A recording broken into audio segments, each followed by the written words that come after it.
from WBNE. Howdy, yokes, and welcome back to Bacon and Eggs. I'm Tyler Carlin. And I'm Ethan Edgehill. And today is Monday. And this is Bacon and Eggs. So become a new super soldier. And oh my god, what? Because today we're bringing you the Falcon and the Winter Soldier. I'm gonna get out of bed and start my day. Cook up a breakfast of bacon and eggs. I won't check my phone till after my coffee. this week's episode of the Falcon and the Winter Soldier. I realized totally on accident that I'm drinking from my Captain America cup, and I'm wearing a Captain America That doesn't shirt. feel like an accident. It was an accident. And I'm wearing my Captain America shirt, and I've got Captain America #1 back here, but this is the Sam Wilson one. I want to be very clear. This is a Sam Wilson, Steve Rogers Captain America. Yeah, okay. Sure thing, bud. Sure thing, totally. This is, listen, this is, okay, so this episode is called The Whole World is Watching. It was directed again by Kerry Skoglund. Came out 2 days ago. Got an 88 on Rotten Tomatoes. What the heck This is some like, just happened? I finished watching this episode like 6 minutes ago. there's some Snyder Cut stuff going on here. No, hold on. Don't give Zack Snyder that credit. So, but I'm saying it's like, Disney was like, you know what if we just like decapitated somebody with, spoilers, decapitated somebody with the shield. Yeah. They really saying something in this one. They, the whole time it just keeps getting more and more like, wow, John Walker might actually be the bad guy here. Like actually be the bad guy. And then he turns out to be the bad guy. Well, I think we like knew that was coming. I was hoping Battlestar wouldn't die. I really liked the idea. Yeah, that was jarring. Yeah, so that was like, oh, they're gonna kill a hero here. Yeah, that was jarring. And I get that like people die in these shows all the time, these shows and these movies. There's a very different sense of when somebody like Lamar dies than when like random unnamed super soldier #6 dies. Or Vision. Vision always be dying. Yeah. But like they did a really good job of just portraying the absolute like senseless killing of Lamar in this episode, I think. Yeah. But yeah, well, and I think it goes to show that like Lamar should have been the super soldier, right? If it was going to be one of the two of them. Although he has that moment earlier in the episode where he was like, "Oh, totally, I would have taken it, man. Anything for us to." Although he says he would have taken it for Afghanistan so that he could like save more people, and John Walker is like, "That was literally the worst day of my life." Yeah, so I'm glad that Disney is just completely being like, "Hey, the United States military are bad guys, almost exclusively. Yeah. What they do is war crimes." But even still, like even if it's not war crimes, even if like I think what they're saying is like, war is awful. War sucks. Yeah. Sure. Yeah. So I am a little. That bit seemed like an awfully confused. bootlicky answer right there. I'm not going to lie to you. You backtracked real quick into just like, I mean, but the few, the proud, right? No, not like that. I'm not pro-war by any measure, but I do think Disney is giving themselves like a get yourself out of jail free kind of card here, is what I'm saying. I don't think they are, because they like focus in on Captain America's like black flag on his arm. Yeah, I did think that was something. I was like, oh man. Like, I don't think they're not, I mean, I guess they are giving themselves to get out of jail free card, but they're not, I don't think they're looking for it, honestly. This was brave. This is braver than I ever expected the show to be. Let me, I do want to ask you. So like, overall, I really liked this episode. I think this was probably my favorite episode so far. Yeah, easy. Yeah. This is not the same show episode 1 was. No. Well, it hasn't been since episode 2. Right, like episode 1, Anthony Mackie or Falcon had this like buddy who was doing stuff. He's just not in the show anymore. Torres? Yeah. Yeah. And, like the Flag Smashers were like doing these big events, and there was a ton of them, and now there's like 3. I really think that they were like, yeah, okay, so we need to introduce John Walker at the end of the episode, right? But that means we have to have an episode to introduce him at the end of. Right. Right. It's got to be this like cliffhanger, like, oh. Right. Like, and I do think they set us up for the first 3 episodes to be like, maybe John Walker You know, like, I maybe think he's not so bad. Like maybe we're just set up to not like him because he's not Steve Rogers. and he's right. But maybe, you know, maybe there's something there. Maybe he'll actually be pretty good. He did win the Medal of Honor. I mean, the subtext was there that like this dude's obviously bad. But I think like subverting the expectation and making him actually a hero would have been an interesting narrative. Yeah. And then truly, I didn't think that was going to be subverting the narrative. I thought that was going to be pretty much where they went. Is like he ends up not being that bad of a guy, but Bucky and Sam don't like him because he's not their dead buddy. Yeah, I do think. But now so, he's like, an actual bad guy. If you go back to episode 2, though, there's that scene where, like, Bucky and Sam get like stopped by the police just for walking in the street, and then later on in the episode, when they get out of like the police station, Captain America runs a siren on a police car that's just sitting there. It's like, oh man, you have no idea. Yeah. And then he beats a guy to death in broad daylight with the shield. Yeah. After thinking about it, Yeah. he stops and hesitates. Yeah.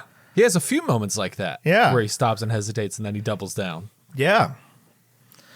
And it wasn't even if it like what's the leader of the Flag Smashers? What's her name? Carly Morgenthau. Carly. I keep thinking it's Carrie because the director's name is Carrie. They write themselves into such a freaking problem with Carly Morgenthau being like, she's just got to kill civilians, because she clearly has a valid point. Anthony Mackie agrees with her. You know, I think there's a certain conversation to be had about refugees during the blip that like when things got better, things got worse when things got better again. Right. You know, and I think that's such an interesting route to go down. But then it's like, okay, but we also have to make her like blow up a building, right? Man, I don't even think so. So this is a thing that I hate about the way cinema works, and maybe Disney has some pull here that they have been able to subvert this. It was pointed out to me this week, though, that Carly Morgenthau does use an iPhone, which means she's not like legally allowed to be the bad guy. I think Disney has more pull with Apple than Ryan Johnson does. It's not a Ryan Johnson thing, though. I know. He's just the one that pointed it out. Right. But I do think it is interesting that they very clearly show in the previous episode Sharon Carter using a janky Android the whole time. Do you think she's the power broker? I mean, yeah. I thought that from the second she said the word power broker. I absolutely think she is the power broker. I wasn't on last week, but her like hallway scene that they finally gave her, that was cool, right? We're in on that.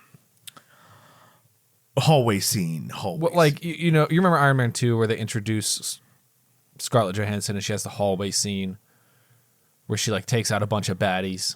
Yes. Okay. So she had that same thing on the ship. Yeah. Yeah. Same thing on the ship. Thought that was cool. I thought Zemo was gonna. So they were like, we're in Latvia, and I was like, oh, Zemo's gonna take the super soldier serum, and that's how they're gonna do Doctor Doom. Love that. I'm glad they didn't. I could not love Helmut Zemo any more. It's not possible, right? Like he literally shoots the girl in this episode. And I'm just like, oh, Slay Queen.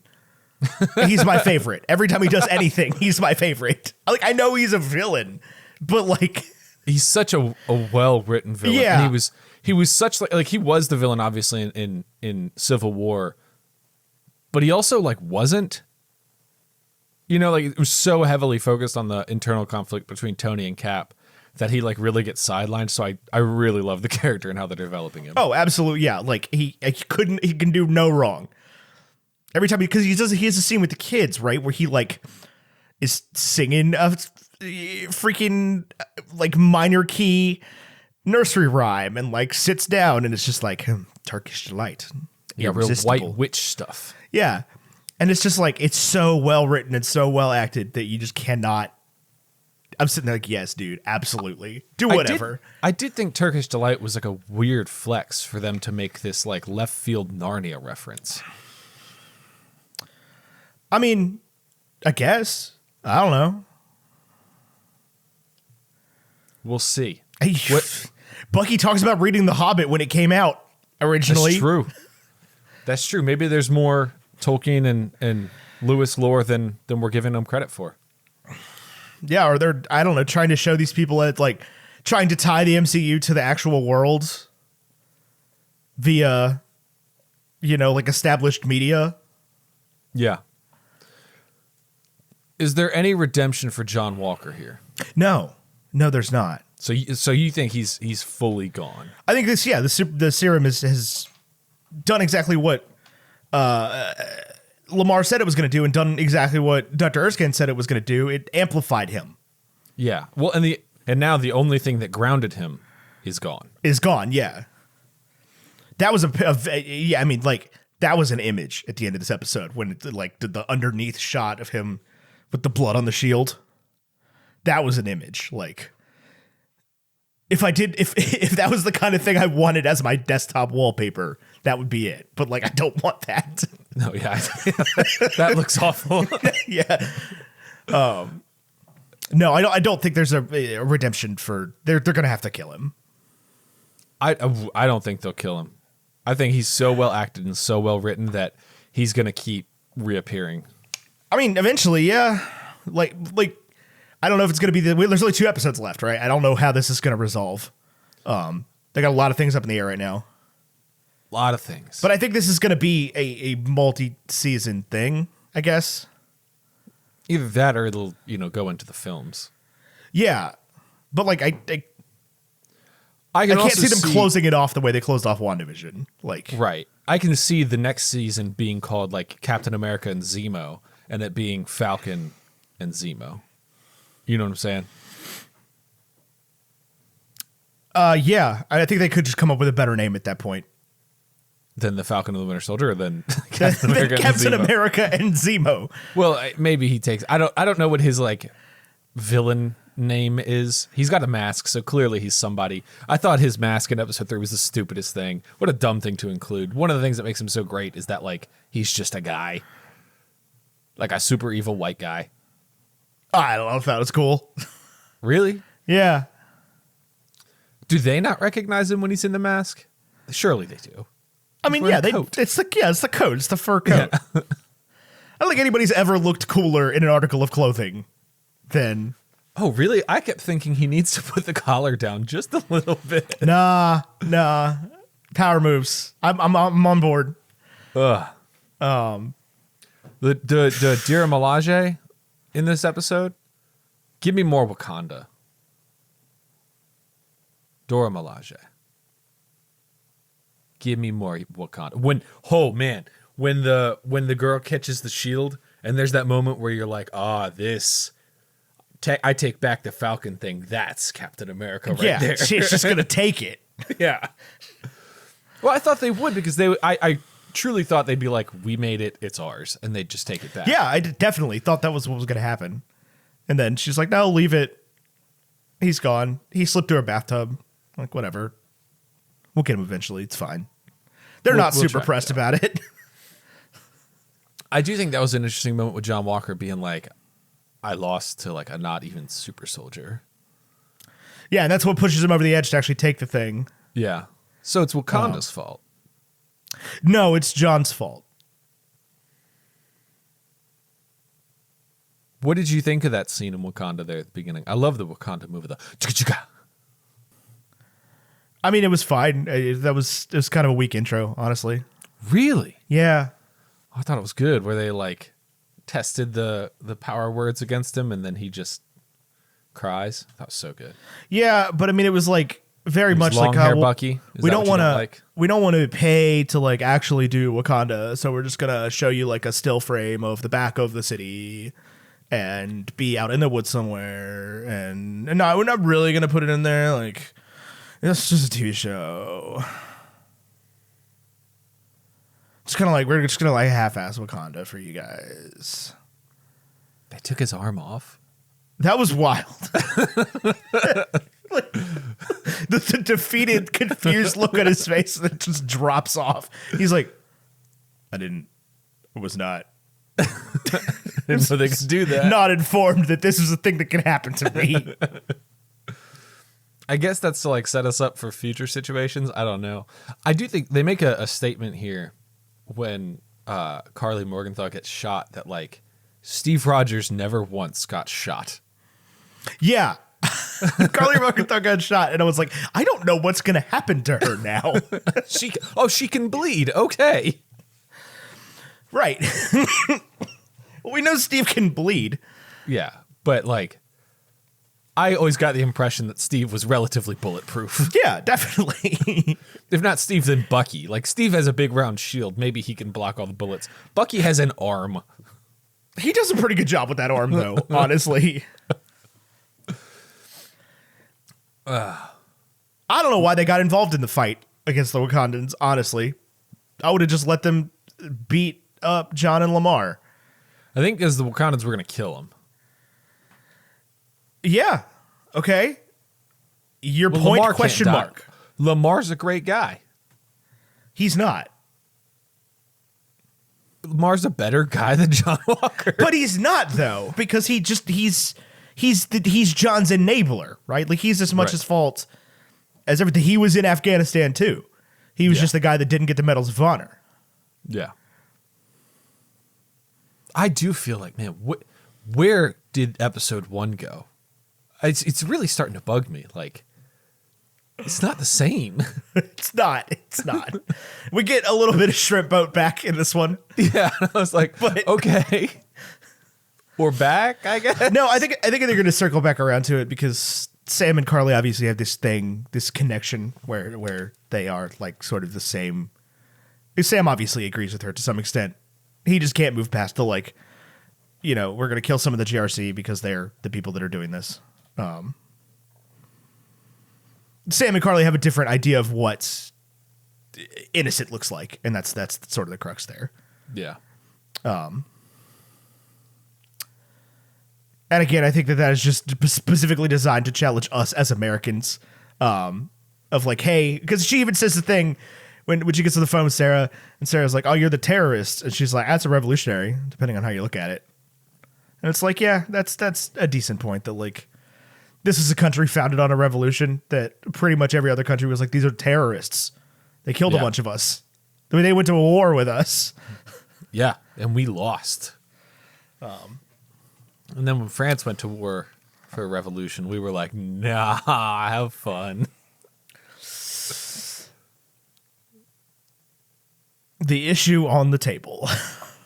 When was the last time you listened to Hamilton or watched Hamilton? It's been a minute. Last time I listened to Hamilton. Not very long ago. Like a couple weeks.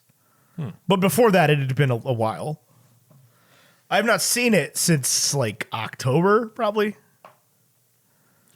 So Zemo, where's Zemo getting money? I understand that he's a baron or whatever, and so he's like I was under the impression that like he had money in the digital sense, but he handed like a 500-pound note to that kid. He's a villain. Villain just has He just goes money up to an now. ATM and just stares at it angrily, and it gives him money. Like this is still a comic book movie at the end of the day. Like Right. he has money because he has money. Right. I'm sure he has cash stocked all over that place. I guess so. If he's got a why did he- stash of Turkish Delight, Is Turkish Delight expensive? I don't think so. It's like hard to make, but it's Also- like he's got stuff stashed there, is what I'm saying. Like he just Yeah. goes in and is like, oh, this is the urn where I keep my Turkish Delight. His Like- voice. What do you think? Is his accent inconsistent, or do I just not know his accent? Yeah, the latter, I think. Okay. Because he's actually German. Like Yes. real life. He's German Lightning McQueen. Yes, he is. I forgot about that. Ka-chow! He's German Lightning McQueen. He's the movie star from Inglourious Bastards. Oh, he is. You're right. Yeah. Yeah. Daniel I never. Bruhl. I like him a lot. I like him a lot. He's I just watched a very movie. good. I watched a movie with him called Rush the other day. Yeah, Him and about Chris the Holy Hemsworth. Triumvirate. What? No, about Formula One drivers. In the 60s, I and remember that 70s. one. Yeah. Yeah, it was absolutely garbage. Yeah, I believe it. Hot trash. terrible writing to the point where it made him look like a terrible actor and made Chris Hemsworth look like a terrible actor. Chris Hemsworth, underrated. I mean, not really. He's Thor, but like, he's a good actor, is what I'm trying to say. Yeah, he's a decent enough actor that both of them are, that this movie should have been good. And they just like the script was so bad. There was nothing to work with.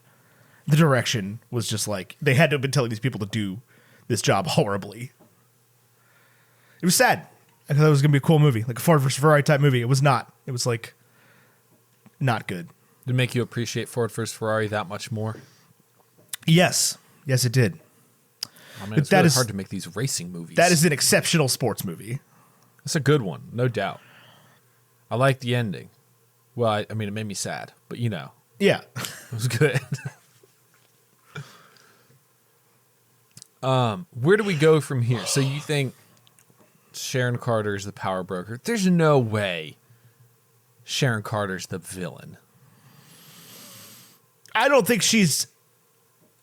that's what I think we're going to have to come to grips with, right? Is like, Sharon Carter might not be the capital V villain. She might be a lowercase v villain living in her own world over there in Madripoor. I'm so... Oh, man. So I didn't get to watch, or I didn't get to review last week's episode. I was so lukewarm on the whole Madripoor thing. Really? Yeah. Why is that? Nah, I don't know. Like, Wakanda's one thing because I think it has this like legacy and power, and I know Madripoor like is a Marvel locale. One of the things that makes Marvel so great and made them so successful early on was that like Peter Parker was from Brooklyn, like it was real places, and Madripoor is like an imagined place and a part of the world I already don't know anything about. You know? Yeah. We actually talked about it a little bit on the episode last week of how they just like invent these countries in order to be racist. Yeah. For sure. So, like, if they switch Doctor Doom, which I think they're hinting at Doctor Doom, right? Like, why would they I don't know who that is or anything about that. Well, Doctor Doom is like the one of the greatest written villains in all of Marvel Comics. So I hear. I don't know. I don't read them. But he's like the king of Latveria, and so I think the reason they're in Latvia in this episode is to like, we're doing this instead. So you think Helmut Zemo is going to be Doctor Doom? I think he may be related to. Because if he's a baron, right, that's a royal family of sorts. I don't know what a baron is. A woman who can't have children. That's spelled differently. Yeah, no, I know. But yeah. I don't know what a baron is like on the feudal system. But that's some sort of royalty, right? Yeah. Yeah. Or is it like he's an oil baron and Hamlet Zemo is like an oil tycoon? No, because like they didn't refer to like John D. Rockefeller as Baron von Rockefeller. I'm sure there's a headline somewhere. I'm sure there is, but like that wasn't his time. Yeah, so if a baron is in charge of a barony, which is a packet of feudal land, you know. No, I don't know. I don't know what a barony is at all. I've never heard that word in my life. Really? Oh. Yeah. You haven't been thinking aggressively about the royal family like the whole world has right now? No, I could not care less about the royal family. Like, here's what I'll say on the royal family. I watched maybe 10 minutes of the Oprah interview. It's about how much I watched, yeah. Enough to know the queen's a huge racist. Yeah, if you are not Team Kate Middleton, even if she's lying, this is a better narrative. The other one, not Kate Middleton. Who was on the TV? Meghan Markle. If you're not Team Meghan Markle, even if she's making it up, even if she's lying, it's like that's who you're supposed to side with here. It's like WWE. So I mean, even if it's all made up, you're supposed to cheer for John Cena. You know? That's the thing is like I try not to get involved in too many conspiracy theories. No, like I don't at least don't try to talk about them like publicly. Like I do believe that the Earth is round and we went to the moon. I also 100% believe in the existence of Bigfoot and the fact that Queen Elizabeth had Princess Diana murdered. That is a 100% fact in my mind. What about Lindsay Lohan? Oh, Lindsay Lohan absolutely has a dead sister. I don't even know why we're calling that a conspiracy theory anymore. That's not the same kid in The Parent Trap. It can't be. It can't be. It's It's not possible. It's not possible. Maybe if I watch it again, I'll be like, oh yeah, no, that's possible. But I don't think it is. It's not. They don't look the same. They look like, because if Disney was actually just making that movie, they would have been like, yeah, it's just they're identical twins in that they're like literally identical, right? Like, but they're not. They look like a set of identical twins. Yeah. Because they are. Because it's Lindsay Lohan and Schlindsey Schlohan. I think her last name would still be Lohan. Well, you know what? Lohan Schmohan. Who knows? Anyway, yeah, so he would have been in charge of a theoretical German or Austrian or Bavarian barony. Just a piece of like it all stacks on top of each other. Like a duke has so many barons and a prince has so many dukes.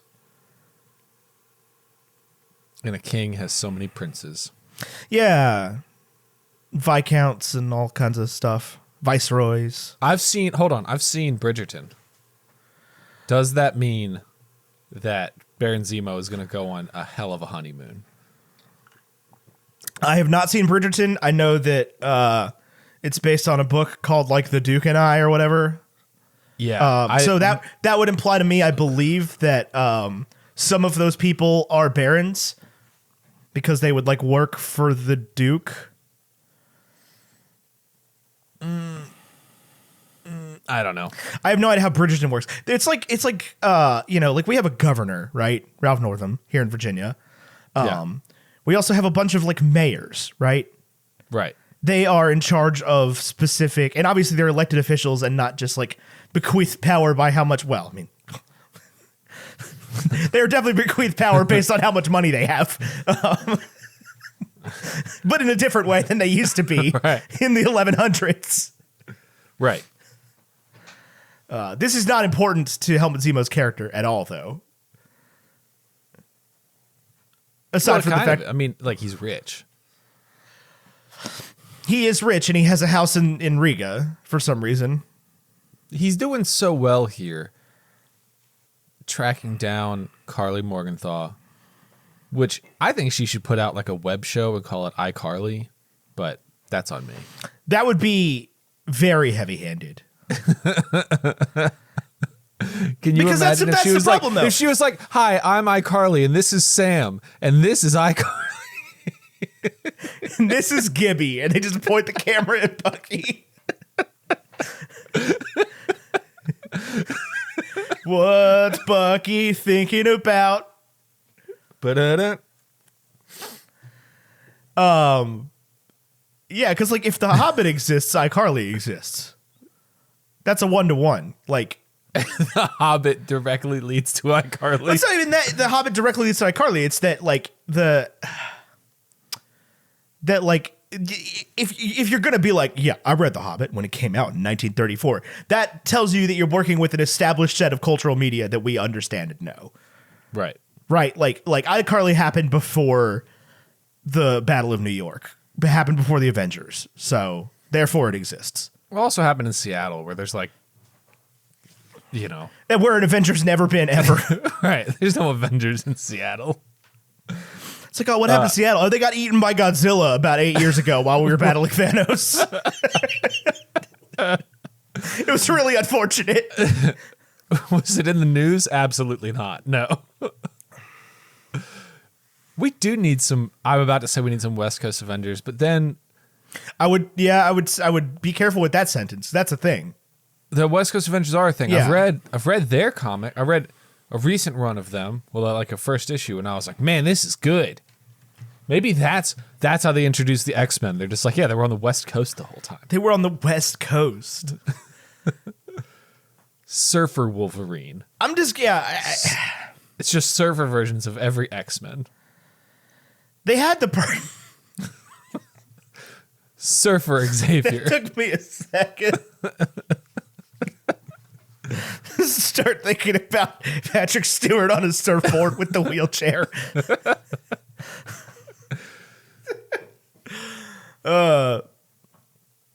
They're not going to introduce the X-Men, though. Like, they had the perfect opportunity and specifically didn't take it and instead made a boner joke.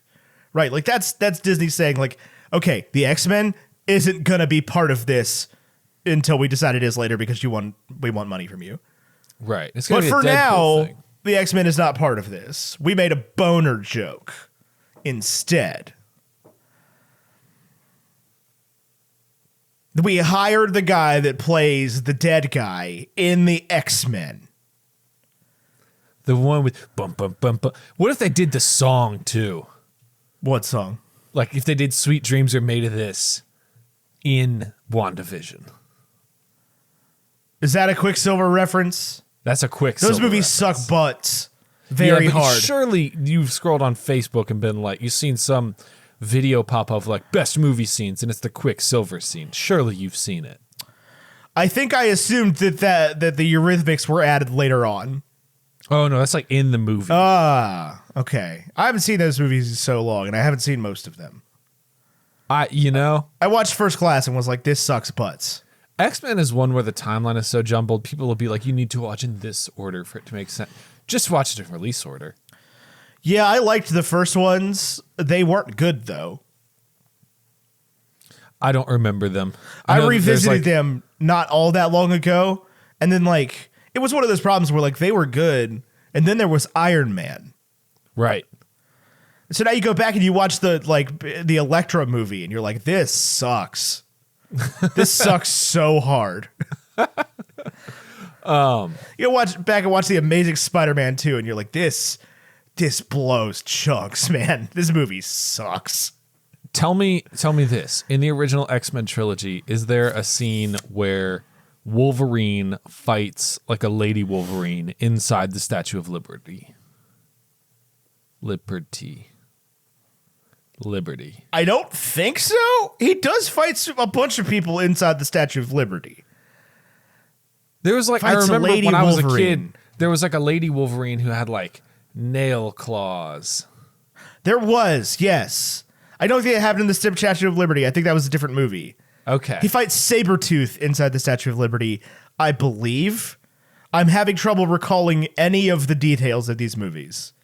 All I know is when they hop in the Statue of Liberty, I'm like, oh, Ghostbusters. Those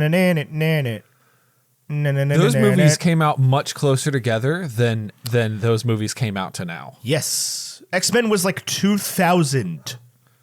Yeah. That was like 14 years after Ghostbusters. And 21 years ago. Yeah. But 2007 was still 3 years ago.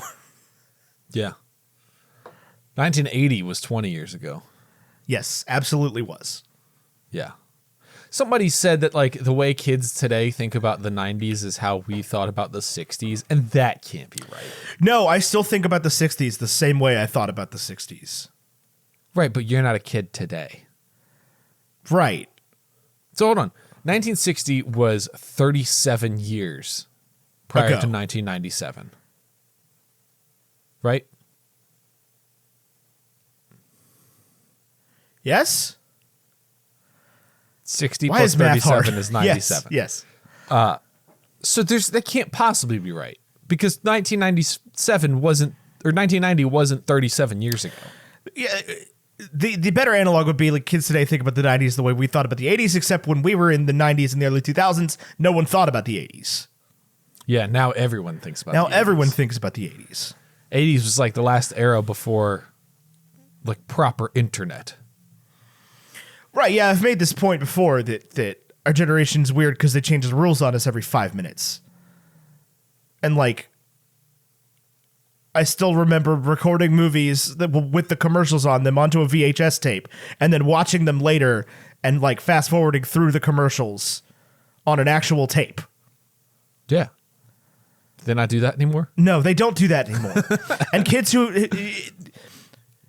the cutoff was at people whose first phone was an iPhone, right? Like that's Yeah, that's it. I can't. I can't don't imagine care about Generation Z is this year to this. No, if your first phone, if you got an iPhone in 5th grade or 4th grade, you are a different generation than me. Yeah. They I lived through so many technological revolutions. It happened every 6 months my entire life. I'm really curious about I saw a TikTok not too long ago that was like, if you think Gen Z is bad, wait till like Generation Alpha, which is like the iPad babies. Yeah. I also don't think Gen Z is bad. I think Gen Z is truthfully the best of us. Sometimes. They do get really mean about stuff for no reason in a way that our generation doesn't. Which is why I like our generation. Perspective. Yeah. But it must be so hard to have perspective when, since you were 9 years old or 10 years old, you could Google anything. Yeah. Yeah, you didn't grow up in a school where people thought that Google was untrustworthy. Right. Like when you were, Google, that's not a real search engine. You need to use dogpile.com. Ask Jeeves. AskJeeves.com. I just bing when it, when your parents had to teach you how to use a payphone just in case you ever got lost. Oh, my parents. So this was real. I never had to, but my brothers did. My parents taught me how to use a payphone because the movie theater had them. Yeah, and the mall. And the mall. So like your parents would drop you off at the movie theater at the mall when you were 11, which I can't imagine doing. But I think when my child's 11, I'll probably have more perspective on that. That was about when our parents started dropping us off at the movie theater. Yeah, so you turn 12 in 6th grade, and like start of 6th grade is when you were allowed to go to the movie theater by yourself. Yeah. Because you're in middle school now. You can have some responsibility. Yeah. So yeah, 11. Well, and they're going to drop you off at the movie theater in Roanoke, Virginia, with approximately 10 people your age. Right. And you're also and I don't know if our parents did do this, but I would imagine like if they drop you off at the movie theater at the mall, they just go to the mall. Like a movie's not that long. Some of them, yeah. I don't think your parents did that. No, almost definitely not. Yeah, I don't think my parents did that. But I think we live in Roanoke, Virginia. I can very easily imagine dropping my kid off at the movie theater and then just going to Barnes & Noble, buying a book, sitting in the cafe and reading it. Yes. You also have a phone. I do, yeah. So I could just sit there and you could literally just sit. You could literally just sit in your car. Yeah. In the parking lot. Theater. And listen to a book while you're playing Bejeweled. For 2 hours and 15 minutes. And then and then all of a sudden your kids would be knocking on the car like, hey. And you'd actually be a little bit frustrated. You'd be like, I was actually really in something I only watched 9 TikToks. Like, no, you didn't. Anyway, the Falcon and the Winter Soldier, let's bring it back around to the main theme of this episode. Main theme of this episode? No, sorry, the main theme of this show, which is the episode of the show we're talking about. You know what I mean. I think they've been making this narrative since the beginning of Captain America in the MCU, in that, like, Steve is the hero, America is not. Yeah, but they actually said it this time. Yeah. He got blood on the shield. Yeah. They fully said it, right? Like, they didn't, it was none of this, like, dance around, Sokovia Accords. It's just like, nope, John Walker's a terrorist. Yeah. And they even said, even Zemo was like, Steve Rogers was the exception to the super soldier rule. And I, Helmut Zemo stomping on the super soldier serum was a big moment. Yeah. Right, like, even the villains think this is a bad idea. Yeah. I think it would have been very easy to give Zemo the serum. Like, he's got this narrative the whole time of, like, nobody should have it. I'll take it so I can stop everyone else. Right, and that's just not what happened. No. He just destroyed it. Yeah. And Carly Morgenthau can bleed. Yeah, she can get shot. The super soldier can die. Because one of them got his freaking head chopped off with the shield. Yeah. The whole world watched. The whole world is watching. Do you think everybody in that crowd is like, my video is going to be the one that goes viral? But, like, one person actually had the viral video? I think, yeah, that's not really an interesting narrative to chase down. Well, you got all these people, but like one person is actually followed by a proper checkmark account on Twitter, so that like that's the one that blows up. Right. And like the whole next episode is just him being interviewed by Anderson Cooper. Right. You were there. Tell us more. Tell us more. You were there when John Walker, Captain America, beat this person to death in the middle of Latvia. What was that like for you? Well, I pulled my phone out and I had to close TikTok. Yeah, that's how people from Latvia talk. Well, I pulled my phone out and I had to check TikTok. Or is it a TikTok that goes viral? Forget Twitter altogether. Oh, yeah. No, almost certainly it would be a TikTok that goes viral. Yeah. Oh, no. Oh, right. Like, what sound did they put on it underneath, that pushed it through TikTok? There's the thing underneath that's like, this action is performed by professionals. Do not attempt. What sound are they? Is it like... It's absolutely is the oh no thing. Or is it the Curb Your Enthusiasm music? Because that stays up top. Or is that just like, oh, that brother gone? Say you're a terrorist without telling me you're a terrorist. Say, yeah. I'll go first. Tell me why you can't trust white men without telling me why you can't trust white men.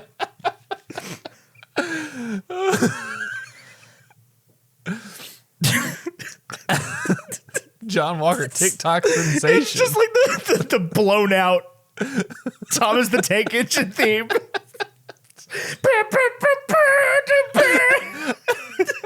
It's one of those like recorder covers of September. This is the funniest thing I've ever thought about in my life. This is the best thought experiment, ladies and gentlemen. What TikTok sound? If you're watching this on YouTube, tell me what TikTok sound. It's Sugar Crash. It does the card flip thing. Yeah, like he turns around to look at the camera and it just goes to the I'm on a Sugar Crash. I'm crying. Oh my god. Top comment is like Carolyn Dunton being like, guess he doesn't have shower onions. Yeah. It's stitched by Dan Poppenmeyer that's just like, wow, this is a pretty unconvincing way to be a supervillain. Top comment is, it's the white nationalism for me. It's the white nationalism for me. This is fun. We'll see you next week on the Falcon and the Monday Soldier. If I had a nickel for every time I watched Captain America commit a war crime, I'd have two nickels. Pretty weird it happened twice, though. Bye. Bye. From WBNE.